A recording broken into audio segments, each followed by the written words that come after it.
compris entre 12 et 17 degrés, voire 18 localement. C'est la fin de ce flash. Merci de nous suivre. Très belle matinée. Ces 7 et 8 novembre, rendez-vous aux établissements Piet, MPJF à Ondenval. Découvrez toute la gamme Makita avec la camionnette de démonstration sur place dès 10h.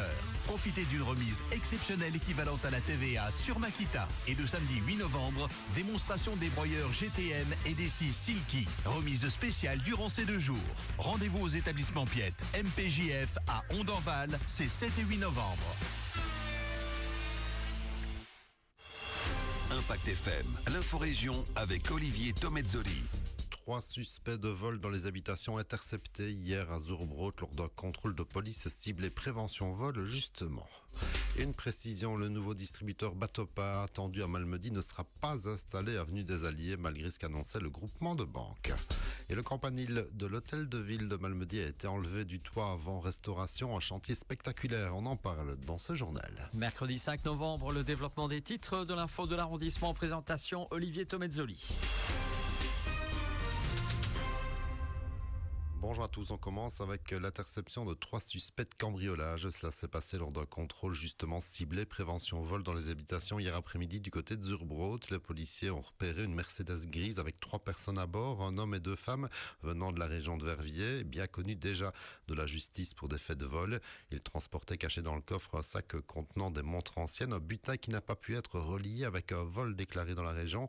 Les 3 suspects ont été longuement entendus, leur voiture passée au peigne fin, mais sans éléments de preuve. Ils ont été relaxés en soirée. À noter que plusieurs vols ont été signalés dans les habitations du côté d'Oster et de Bernister ces derniers jours notamment. Et on rappelle qu'en cas d'agissement suspect, le premier réflexe à avoir, c'est de prévenir la police. Direction le camp d'Alzenborn où il y a une grosse semaine d'exercice avec tir aérien au programme. Pas d'interdiction de passage en voiture notamment, pas de route barrée, mais des restrictions sur les chemins évidemment et surtout de fortes détonations à prévoir en fonction des exercices de tir aérien. Alzenborn étant le seul camp militaire en Belgique où ces exercices de tir depuis avion sont possibles. Pas de panique donc pour les riverains, même très lointains du camp militaire. On ne parle évidemment pas ici de drones qui ne font pas beaucoup de bruit dans le ciel, mais bien par leur présence qui commence à agacer sérieusement, même si on n'a plus signalé de drones au-dessus du camp d'Alzenborn depuis un petit moment déjà.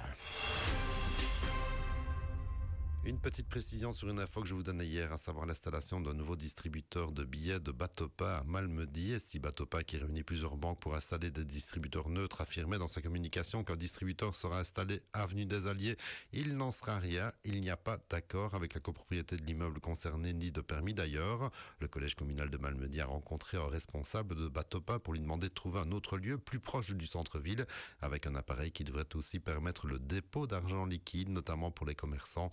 Mais en tout cas, ce ne sera pas avant le début de l'année prochaine, nous a-t-on confirmé. On prend un peu de hauteur à présent jusque sur le toit de l'hôtel de ville de Malmedy, là où en ce début de semaine, une grande grue a été déployée pour enlever le campanile, cette tour qui sert à d'autres endroits aussi de clocher. Un campanile qui va être entièrement restauré par la société de toiture Jean-François Dehotet, qui était lui-même à la manœuvre lors de cette opération spectaculaire. On a démonté la pièce maîtresse de l'hôtel de ville de Malmedy. Ça s'appelle un campanile, qui est composé d'une structure en bois et la partie haute, une charpente métallique qui est recouverte de zinc naturel. C'est bien abîmé comme on le voit. Oui, c'est une réalisation qui a été faite en 1900. Voilà, 125 ans plus tard, on démonte et on va essayer de refaire ça à l'identique. Tout s'est bien passé. Tout s'est bien passé, voilà. La grue est en train de replier, donc il est prêt à repartir. Et nous, on va ramener maintenant tout ça dans nos ateliers à Malmedy pour pouvoir participer, refaire tout ça à l'identique. Le campanile a donc été descendu en 3 gros morceaux. Il fait quand même en tout une dizaine de mètres de haut. Une sorte de tour donc qui surplombe l'hôtel de ville. Je pense que c'était juste une pièce de décoration à l'époque.